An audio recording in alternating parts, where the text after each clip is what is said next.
Pakistan.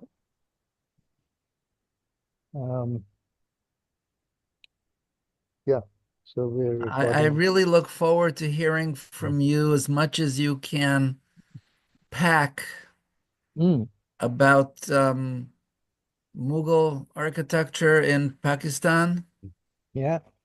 Well, I will depend largely on your questions. It helps me to talk about what you're interested in. So please, I hope we'll have enough time for your questions. So I have started to record. Let me make a brief introduction. We are greatly honored to have Kamil Han Mumtaz, who is one of the world's greatest living architects. Not fully appreciated, because we don't read about his work every day in the New York Times, which is a tremendous shame of the architectural community, but we are tremendously honored. Thank you. And here is Ara, our coordinator, based in Los Angeles. Hello, pleasure to meet you. I'm curious about the images on the wall behind you, the patterns, the elevation drawing. Oh, these are just some odd things. If you really want to know, this is the floor pattern from the courtyard in the Lahore Fort. And this was what was the women's quarters. So it's a marble floor with a fountain in the middle. And it's particularly interesting for me because, I'm sorry, we don't want to go into too many of these details. But yeah, it's from the fort. It's done by a physicist who was a client. And it started by telling me he had everything worked out. All he needed was some architect to prepare the working drawings, and ended up measuring these kind of patterns in the Mughal buildings and using his computer to analyze. And this is a computer, the result. He very proudly sent it to me. Very nice. When did this happen? This must have happened about 20 years ago. Yes, around that time. Is that elevation? Is that the Dome of the Rock? The elevation here, that's Is that the for building? a mosque that we did. Oh, it's one you designed. Oh, I see. Yes, one that we designed, and in the end, it was never built. The clients liked the design, but they said, we want to build it in concrete. So we said bye-bye. It was intended to be stone? A brick, yes. Oh, brick. Brick. And the blue is glazed tiles. So allow me to interject. Excuse me, everybody. I need to make my introduction. Kamil Khan Mumtaz is one of the world's outstanding architects, and he has created contemporary buildings, which means they have been built in the 20th and 21st century, which are absolutely gorgeous, full of life, completely original, despite resemblance to traditional buildings. They're completely original, and they're absolutely wonderful. And they are ranked, I think, among our friends, they're ranked among the greatest achievements of architecture of our times. Now, already in 2 minutes, there have been 2 misunderstandings. People confuse the images behind Sir as Mughal architecture. No, this is his architecture, built recently, and it's so gorgeous. Yeah. Thank you, Nikos. You embarrassed me. The work is incredible. It's very it's I incredible. do agree that there is a kind of complete control of the big media corporations in what is projected, published. online or in print, and they decide what they want us to idolize and emulate. So yeah, shall we then just start, Nikos? If Please, that's all please. right? It's up to you. Yes, you should be Okay. able to share the So- screen. All right, so I thought we'll just do a quick run through the images that I've sent, which will give you a very quick overview of the kind of work that we're doing. And then I can explain a little bit about why we do this, how we do it, and just a small explanation.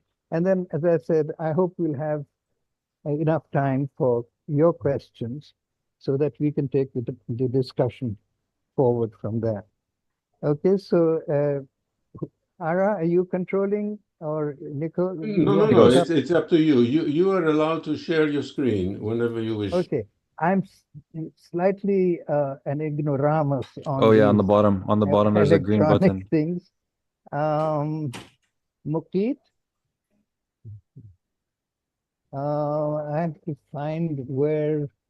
Yeah, in the middle of the bottom, there's a button that says share. Right. Yes. Okay. And right.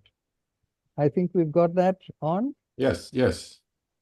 And yes, I think so. ठीक है, I've got it. अच्छा. So this is a mosque for a housing project, a middle-income housing. So it's the local neighborhood mosque for that. It's actually my son Taimur's work from beginning to the it's his design, and it's as the way we do. It's based on a study of local mosque typologies, etc. So, as I said, we'll just run through these. That's some details of the same. It's a brick structure with glazed tiles, and as you can see on the top right, also terracotta unglazed tiles. That's the interior of that mosque. It's lime plaster with frescoes, and some of this, like the central panel, which we call a shamsa, which means solar symbol, and other parts, there is a genuine gold leaf used. That central motif is actually designed by a Spanish lady. So we won't go into too many details. This is a tomb for two Sufi saints, kind of hidden saints. That means that they never made a big song and dance about who they were and what their function was. They kept very low, almost anonymous profile until after they passed away. That's Baba Hassan Deen, who passed away in, I think, 1965. And his follower, Hafiz Iqbal, who passed away in the year 2000. Again, a brick structure in an urban residential neighborhood. It's the same building, the inner courtyard. The top left is actually work in progress. It's with mirrors, mirror work. It's a beautiful technique. Another of those techniques that we revived had gone practically lost. Do you have a close-up on that?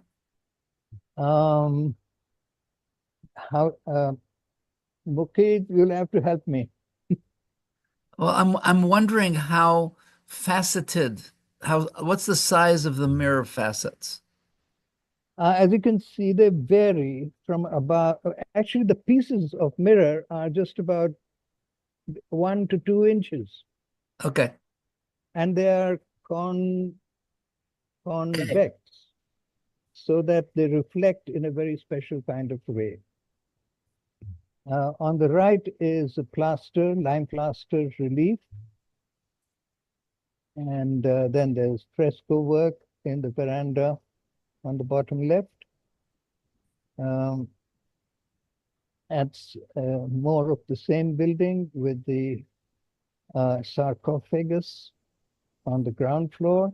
The actual graves are in a sort of basement below this.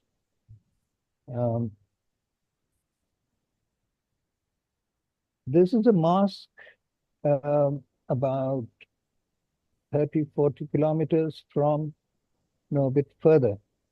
The place is called Park Viga, which means the sacred parcel of land.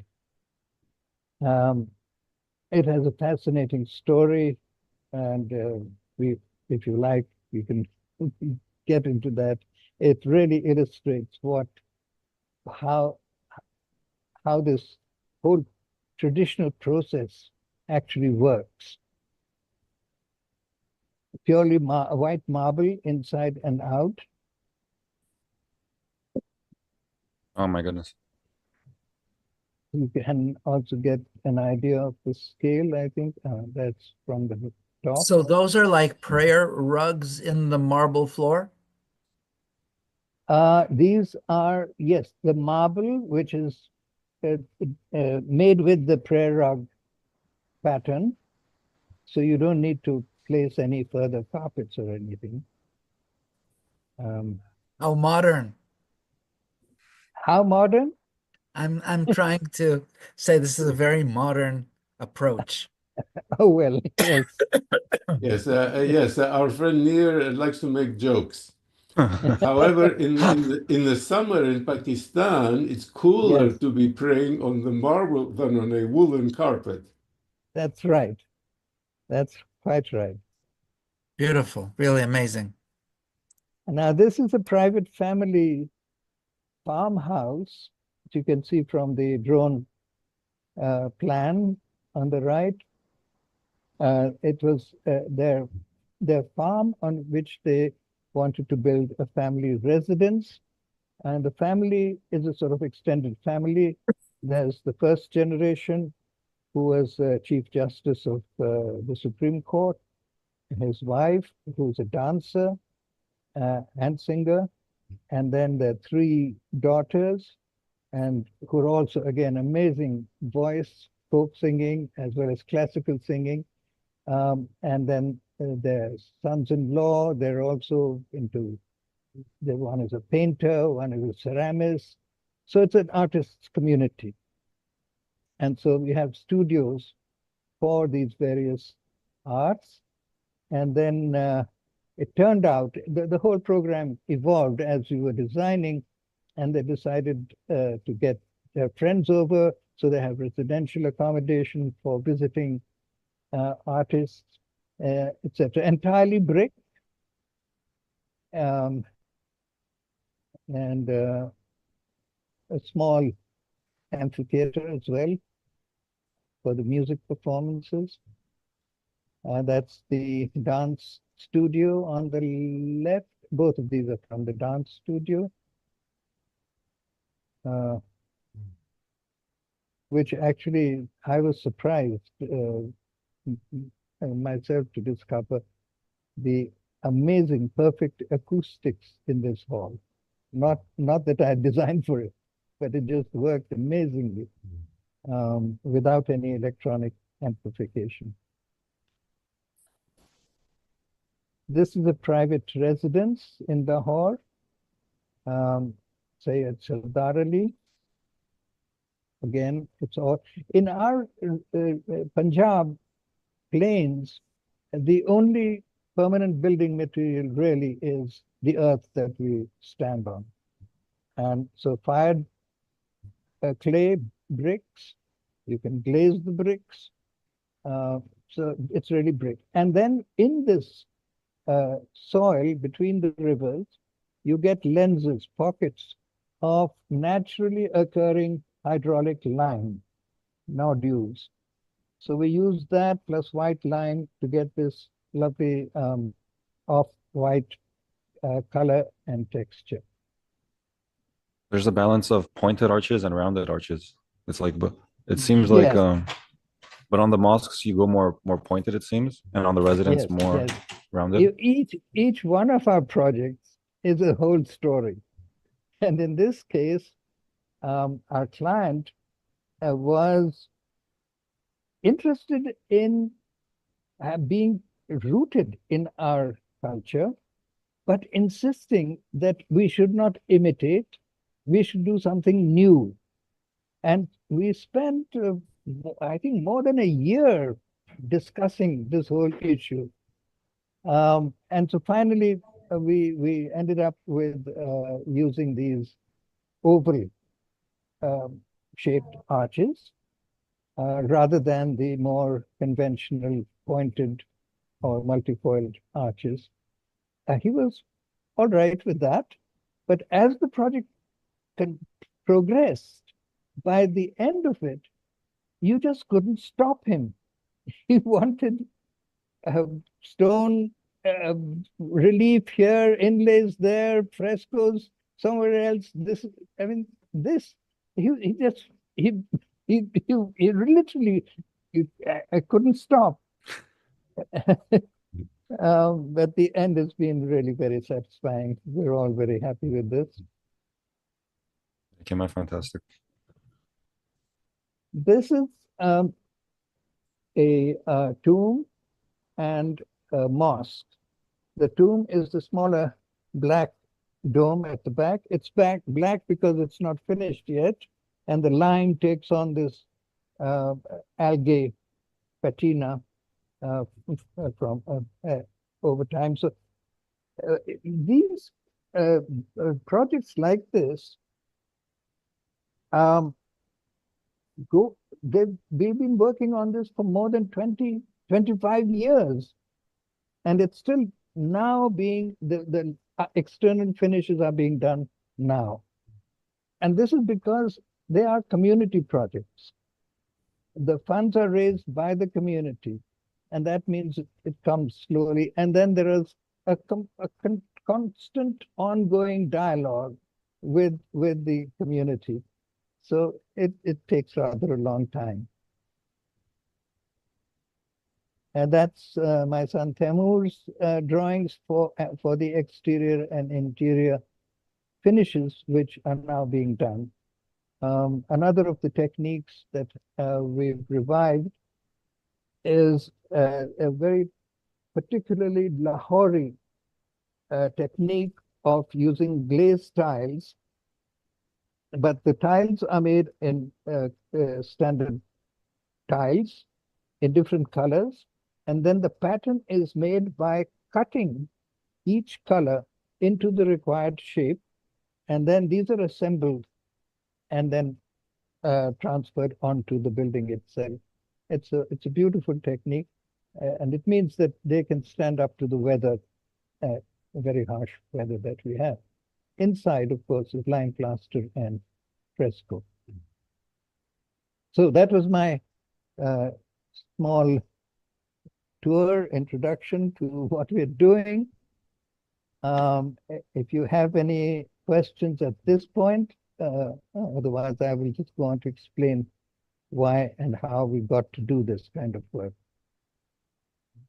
This was absolutely wonderful. So if you want, if we want to discuss things, then could you please then stop the screen?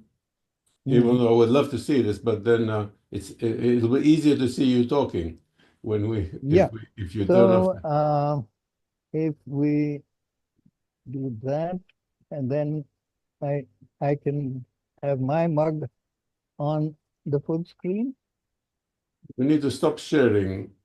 Oh, stop sharing. Yeah, or close the screen. Mufid, please. How do we stop share? Okay. Okay, excellent. Right. Excellent. Yes, well, I have to let me make a joke here. My thigh is sore because I kept pinching my thigh to remind myself this is not 15th century buildings. These are Sirs buildings, contemporary buildings. Yes, yes, they're modern buildings. So Well, on the white marble mosque. Near, Oh, you're muted. Thank Sorry? you. They're beautiful and very, very inspiring in so many ways.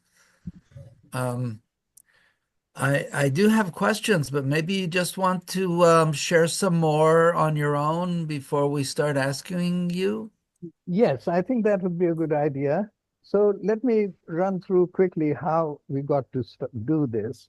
I went to the AA, the Architectural Association School in London. And as you certainly know, it was still continues to be very much cutting edge. And it was then, this was in mid 20th century, 1957, the heyday of the modern movement. You were in school in 1957. Right, 57 to 63. If I may, how old are you now? I'm getting on to 86. Oh, a youngster. Okay. Okay. So naturally, I was completely immersed in the modern movement, its philosophy, and completely convinced that this was, and I was studying architecture with a very clear view to return to my country and to contribute to pulling us up by our bootstraps from backwardness and poverty. And the only way to do that is to modernize. Modern education, modern architecture, modern everything. And because of its basis in science, rationality, logic, and efficiency. But when I started practicing in Pakistan, I had a growing unease about the feedback that I was getting. What I was trying to show through my buildings is that modernism is not a style, but an approach, an attitude towards architecture, a philosophy. And the feedback I got inevitably was, oh, your buildings, you design in the Western style. And I thought, what am I doing wrong? And then I got a letter from the Aga Khan in his own hand, inviting me to come on to the steering committee of the award for architecture. That just blew me. I thought, my God, this is something to do with Islamic architecture. And I know nothing about Islamic architecture. And so the realization of my own complete ignorance of my own culture, history, traditions, architecture, that I said, I have to educate myself all over again. And there wasn't much available in terms of teachers or institutions or literature. I was very fortunate to have a book by a Persian architect on Persian traditional architecture. And when we opened that and read it seriously, that I found was what was missing. And I realized that the difference between the traditional art and architecture and the modern art and architecture was not about materials or forms or time, the past as opposed to the present. The difference was a fundamental, foundational principle of philosophy, of worldview. And that modernism be based on materialism, physicalism, scientism,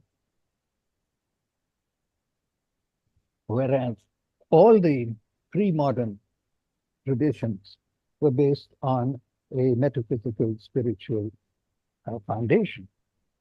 And so, and so this struck me as being the truth. And by the same token, I realized that modernism is founded on a false premise, a false basis.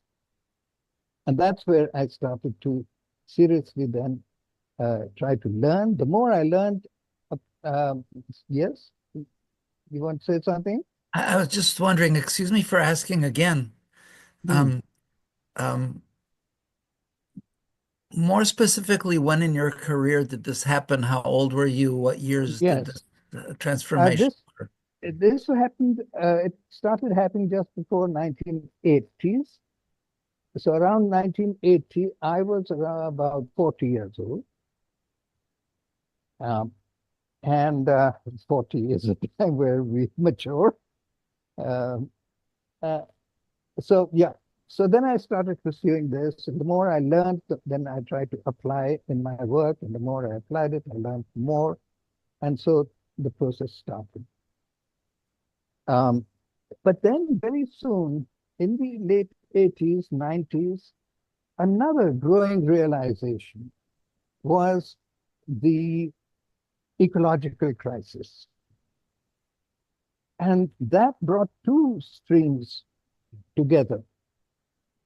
The ideological, spiritual foundation of traditional cultures and the imperative which to do something about, to make things sustainable, and the realization that it is modernity which is the cause of the global crisis. So this reinforced these two things together, that in the traditional design, pre-modern, they were sustainable. So in terms of technique and materials, it was the right thing to do. And in terms of why we do anything, what is the purpose of art, what is the message, the content, the meaning of architecture, it was the traditional framework that provided a more convincing framework. So that is essentially how my journey. Yeah, please.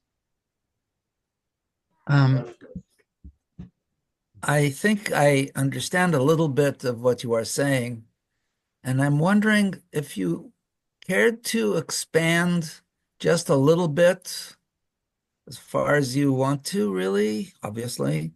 When you say the metaphysical foundation of the work, of traditional work, what do you mean by that? Can you give some hints? Sure. Well, essentially, modernity takes the understanding of what is reality. From the modernist point of view, it is physical, material reality, which is fundamental, and that gives rise to ideas and concepts. Whereas the idealist worldview is a complete inversion of that. That the ideal reality or the metaphysical reality is fundamental, and it is that which is projected or manifested into the dimension of time and space. So it is that difference. So there's no question of a bit of this and a bit of that. But then these two different worldviews give us the basis, the reason for doing whatever we do in life. And so it is only natural that the modernist worldview leads us to pursue goals that are defined by the material and temporal cosmos. So you define progress and development in terms of space and matter, what you have, how much do you have. We have measures like GDP. These are concrete, quantifiable criteria by which we measure how much we have progressed and advanced. Whereas in all traditional societies, all traditional cultures, the question is not what you have that defines what you are. The question is what you are, what you want to be, not what you want to have. There's a group, I think from or somebody has a book, To Be or To Have, something like that. And that's the difference.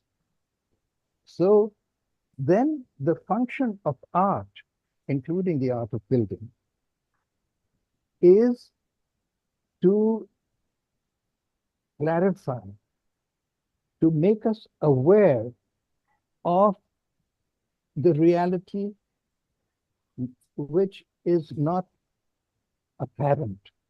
And that is the particular, the role of the architect and the artist, to be able to penetrate beyond the surface appearances to the essential reality of things. And that has always been the function of art. What has changed is our belief in what is the essential reality.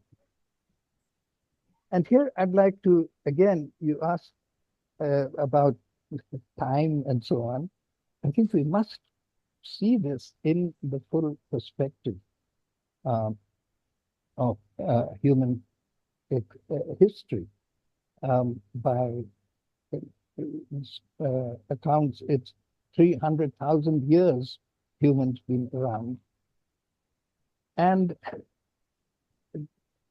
throughout that, here is a concept of what I would like you to appreciate, as what we're doing is returning to normality. We must be guided by the norm. Now, postmodernism, we deny even the existence of absolute right, wrong, normality, because it's subjective. You decide your norms, your right, your wrong. And what is that for 300,000 years, the driving paradigm for humans has been man made in the image of God. Amen. And so, right? Yeah. A man made in the image of God. So that man recognized that the cosmos is a created universe. The creator is a spiritual creator that is present, ever present, omnipresent. So being in the presence of the divine and at the center of this created universe. And so that is one essential concept that guides all traditional societies, always reminding us to return to the norm when we deviate from it. And for 300,000 years, we have maintained a balance between the minimum needs for bodily survival and the maximum limits of the planet's ability to regenerate what we extract from it. So that a perfect balance between these two is the norm. And it's precise and calculatable because needs, biological needs, are finite, limited. And when you deviate either down or up, your culture, your understanding of who you are, where you're going, there's a constant, every living organism spends their whole lives navigating between these two limits, always trying to return to the norm. As long as we return and keep to the norm, there is a balance and harmony between our species and the environment. You know what's interesting at the AA, over the last 30 years, they went away from modernism and they have the AADRL, the Design Research Lab, and they do a lot of designs that actually look like the Islamic pattern that you have behind you and the Islamic, like it's a little bit more organic and less symmetrical, but it's like they're going back to a lot of complexity in the AADRL. Well, yes, I do sense that a small but growing niche of opinion is now coming around. About time. So it's the first deviation was with the agrarian revolution. We got acquired the capacity to produce more than our needs, but we could not produce more than the planet's capacity because the mode of production was natural: plants, animals, land, air, water. But it allowed us to support other activities, research, crafts, science, teaching, and ending up with mechanical tools for production, and therefore industry. Industry then gave us the tools with which we could potentially produce more than the capacity of the planet. And this was about 200, 250 years ago. Very recent. It's like in a 24-hour day, this happened. The agrarian revolution happened in the last hour. And in the last minute of the last hour, we have the breakthrough of industrial modes of production. And in the last 2 seconds of the last hour of the last, we crashed through the upper limit. 1969, global humanity was consuming more than the capacity of the planet. There was an overshoot. And from there on, it's been exponentially going higher and higher. So this is what I mean. We have strayed from the norm. All what I call tradition is that agrarian revolution that produced civilization, urbanism, commodity production. But matrimony. Which? Matrimony. Matrimony. Matrimony. Well, yes, possession, property, land, women. The right angle. The right animals. Angle. Yeah. And the right angle. Well, that is right. At least they recognize that there is a right angle and there is not right. Excuse me. It's also called the normal.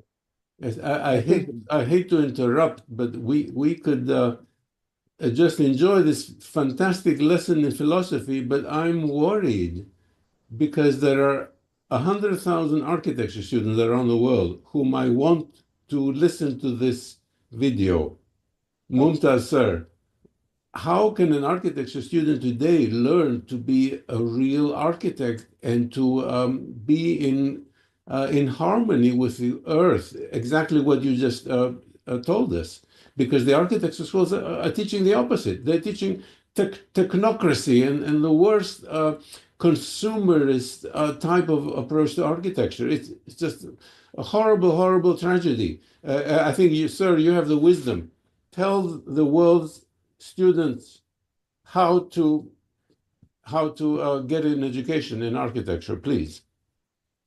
Well, I'm no one to tell anybody anything, but it's very difficult. It is difficult because of the power of this 24/7 bombardment from the other side, which is through these machines going straight to our hearts and minds, completely in control. And now we're so excited about this becoming total through AI. And we completely caught by this. We become enslaved. It's so difficult to break through this. But we have the best way I can tell anyone is by doing it. You can lecture and talk your head off, and people's I think you're right. Yeah, so we have to show them. And I see there's a change. When we started doing this, the response was, you can imagine, not very encouraging. But by now, we are getting more and more attention and requests to talk to students. And the best thing is, I'm now getting a growing stream of students always asking for, can we come and discuss and talk? So we just have to keep up at it. Well, let me interject something. You, sir, create buildings that, according to the dominant architectural community, cannot be built today. Yet you are making these wonderful buildings. Our friend Nir here works. I don't know if you've seen his buildings. Does fantastically beautiful buildings in the classical Greco-Roman tradition. Again, the dominant architectural culture says those cannot be built today. He's building them, and they're wonderful. Yep. Yeah, that's the best argument. Is to do it. Yeah, to do it. There's no question. That's the thing. This brings me to something I'm pondering. And I really want to, I don't know, well, we need to promote it more. I think it's the human hand. You know that the brain, half the brain is devoted to hands? No, I didn't know that. We got stupid because we stopped using our hands. Yes. So Yes. what you're doing is you're reintroducing hands also in construction. Obviously, the drawing can be whatever part of it is manual or not. For me personally, I'm not a very good draftsperson, so I do whatever I do, and it really doesn't count much. But I work together with a lot of people to produce stuff. I suppose you also work with a lot of people to produce what you're producing. Yeah, not a lot. This just happened to be on my desk. I'm working on that. I don't know if it's Beautiful, visible. beautiful. I work with paper and pencil. Yes. I have a very small office, small team, and they help to convert that onto computers and all that. Into the. But I you're wanted so I right. wanted to ask you a little bit. I have been I've been to India a few times, and was really struck by the Mughal architecture. I think that they reached levels that only the Greeks did, otherwise. But then I realized recently one of our fellows at the Classic Planning Academy is from Bangladesh, and she's interested in her traditional architecture. And we started looking around, and found the Pakistani Mughal architecture is far more interesting than what you see in India. It's so much more. Can you tell us a little bit about the traditional architecture of Pakistan? I don't know anything about it really. I think first, just your point about the hands, a very important point, which should remind us of the importance of distancing from your work. When you have your hands on, you're in direct contact. And when you produce, if the producer produces and consumes what he produces, that is the intimate connection. When you start producing for the market, there's already a distance. And then when you bring in automation and machines, the distance grows. So it's a distancing more and more and more. And as long, you see, Mughal architecture, it's Persian architecture, Turkish architecture, Greek architecture, Moroccan architecture. Come on, everything produced before industrialization was beautiful. Yeah, actually before 1750. Well, there you are. Yeah, no, for sure. There seems to be, actually, you talk about 300,000 years. I really think that architecture started, I don't know, 20, 40,000 years ago with dolmens, the two standing stones and one on top, because there's another thing that happens in the brain. I just found out about this recently, that memory is locational. So when you are creating a place with your buildings, you are creating memories for the people. It's a different way of saying what you've been saying until now. Mm-hmm. This business of the memory, when people wanted to memorialize somebody, they created a place, a structure that would, they created a structure that would not easily be destroyed. Yeah. Thereby a place. And that's a dolmen. Yeah, that's, I agree with that. I'll just extend this, that because of the worldview in all pre-industrial, pre-modern cultures, we think that we want to remember, to reconnect with, is not this material world. No. But the lost paradise. We want to reconnect with that, yes. You know, the Look, Saudi... you cannot, I understand what you're saying, and there is a thread, a cultural thread in all cultures for the good old days, as if the past was better than the present. That's right. I don't accept that. Okay. I think that in some cases the present has advantages in consciousness. I don't care about the material stuff, because basically in terms of material stuff, you already had in the Middle Ages pretty much everything you would want, and then 1800s everybody had a pocket watch. What more do you need, really? Okay. But in cultures, I've been thinking a lot about cultures and differences between cultures. And one of the differences, I think, has to do with the ideas of good and evil and fear and pain and pleasure.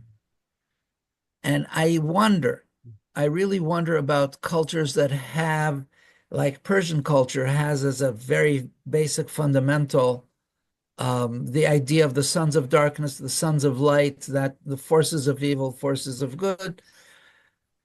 The kind of metaphysics you're referring to posits that only the good is real and that questions, and your work, the beauty of your work is notably expressive of the idea of the good, and you yourself are seeking truth and expressing the two through beauty, and you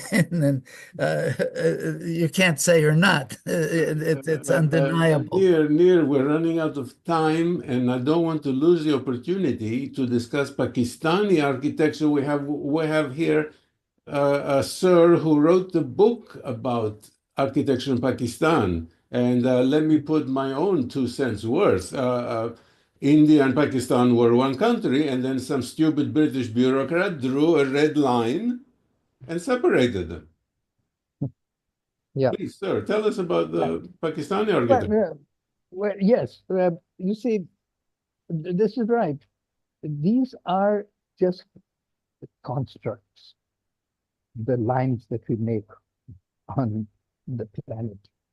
It's the same land, the same earth, which the Arabs called Hind, the Greeks called Indu or Indus, the Mughals called it Hindustan, the British called it India. Now we call this part Pakistan and that part Bangladesh and this part India. These are names that change. But the point is that there was a consistency of all three modern cultures where you find the same qualities. But I think, sorry, talking to my assistant. So the important thing to note is the sameness rather than the differences. There'll be a difference between Mughal Bengali architecture, Mughal North Indian architecture, Mughal Pakistani architecture, and Persian and Turkish and Greek, but the differences are the less important things. Important to understand, but the more important thing to get a good grasp on is what was common.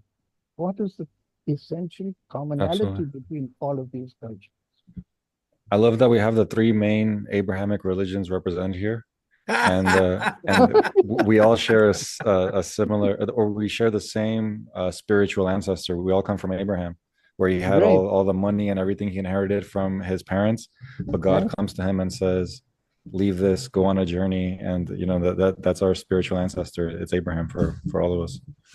That's funny. That's funny. But you know, I find it very strange also how we're coming back to a point where we need to reinforce and reestablish certain frameworks so that the work you're doing can be continued and passed on. And you're very lucky that you're in a world where much of I'm sure you learned a lot from the actual builders that you worked with as much as you learned from anything else. They must have been guiding you. The guy who puts the next brick on the thing must be teaching you, that's your number one teacher, you know? Absolutely right. So I did have a few, if I may have, I would like 1 minute with very specific short answer questions, yes and no answer kind of questions. Go ahead. We're way over time, but I cannot bring myself to end this session. So go ahead, Nir. I don't think you should. I think that this is a really unique moment. I have never met a practitioner along the lines of how do we refer to you, Mr. Mumtaz? Kamil. Kamil. Kamil. This is very American. Mr. Mumtaz, who, That's very, very English. We actually, because of the young people we work with, we use formal titles and we call them Mr., Miss, and everything, and we get better work from them when they are respected that way than when we call them Bob and Kathy. Anyways, You're right. There's a lot of wisdom in that as well. we want to hope so. Yes, yes. So go ahead. Yeah. What I wanted to ask with regard to the Mughal architecture was harem architecture interests me very much, because when I visited the harems, I was 10 years old when I saw the Taj Mahal, so it impacted me very profoundly, and all the rest of whatever I saw in Delhi and around there. So I did my master's degree with Charles Moore on a birthing resort, and I used Mughal architecture for the women, because this is architecture for women by people who really cared for them and likely guided by them. And it's among the most profound architectural expressions we have on the planet, I would think. You don't think so? No, I agree with you. I mean, except that I don't claim that our Mughal architecture was better than any other contemporary architecture in that time. We have to appreciate all of these. Oh yeah, we appreciate all of them. Yeah. But it's like, I never say better or worse. Yeah. Appropriate. The word is right. appropriate, because all the styles are like colors on a color palette. You can use any style you want, and you choose to use yours primarily because of your sense of appropriateness. So I did want to learn more about that. Maybe not this time, but if we could invite you also to the Classic Planning Academy to speak to our students. They have a great interest in both Islamic architecture, but also in hearing someone like you really integrates real architecture.